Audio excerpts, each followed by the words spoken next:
guys probably recognize this guy right here, Bill Maher. He's been a stand-up comedian for decades, but he's also most famous for his late-night news career, now host of HBO's Real Time. But starting first as host of ABC's Politically Incorrect, a show in which he was controversial and unapologetic in his views. In fact, less than 1 week after 9/11, in a climate of pure fear and hysteria, he said this. We have been the cowards, lobbing cruise missiles from 2,000 miles away. That's cowardly. That is a Staying in the airplane when it hits the building. Say what you want about it, not cowardly.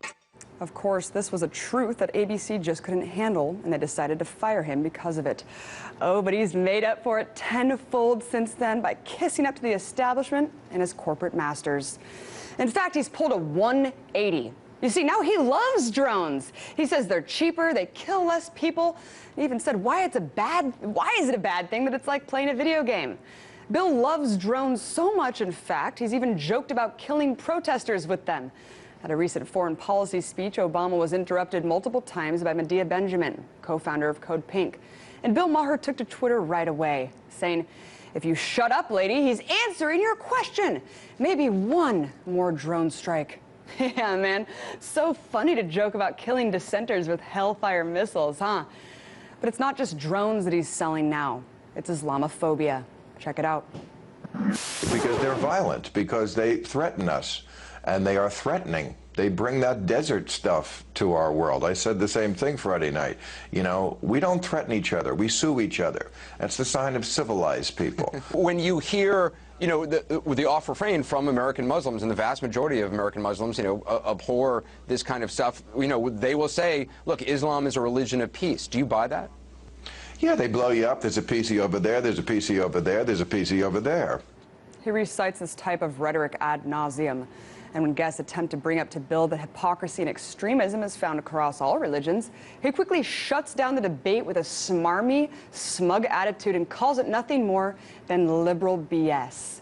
In fact, he's even gone as far as saying that, quote, most Muslims think it's okay to kill someone if they insult the prophet.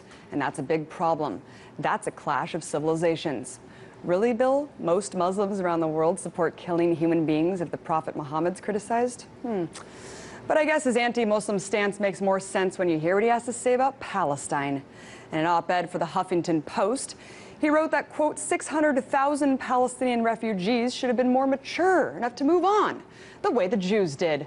Yeah, dude, Palestinians just need to grow up. They need to waltz out of that open-air prison and just move on with their lives, right? But if that's not offensive enough, just wait. Because in addition to occupation, Maher supports Stasi-like surveillance, too. Just recently on his show, he said, "I'm okay with surveillance now that Obama's in office. I'm not saying to look in your emails is the right thing. I'm just saying I'm not going to pretend it's because I'm brave. It's because I'm scared." So let me get this straight. Bill Maher's so terrified of an invisible threat of terrorism, which, by the way, are statistically less likely to die from than you are of a bee sting, that he's willing to give up all of his civil liberties just so he can sleep well at night. Grow up, man.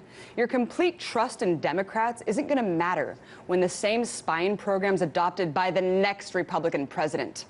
Although that doesn't matter to people like Bill Maher, because his purpose, like that of Jon Stewart or Stephen Colbert, is to be a lackey for the Democratic Party.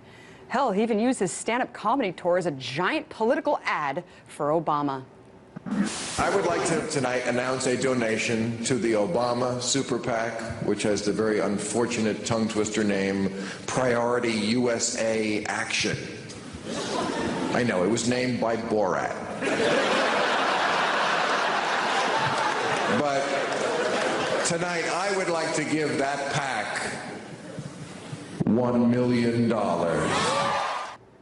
Yep, Bill Maher presented a giant cartoon check for $1 million to Obama while fear-mongering to his captive audience about why there's no other choice than to support a war criminal. And anytime there's a real change amassing, Maher arrogantly rejects it, once referring to Occupy Wall Street members as, quote, just a bunch of douchebags who think throwing a chair through the Starbucks window is going to bring on the revolution. Yeah, Bill. Because you know what is going to bring on the revolution? Giving millions of dollars to perpetuate endless war, the erosion of rights, and a climate of fear and hatred for one another. How far you've come, Bill. From the days of actually speaking controversial truths to becoming nothing more than an establishment puppet. Keeping the masses laughing and superficially informed, right? Hey, whatever keeps the country divided and the money flowing.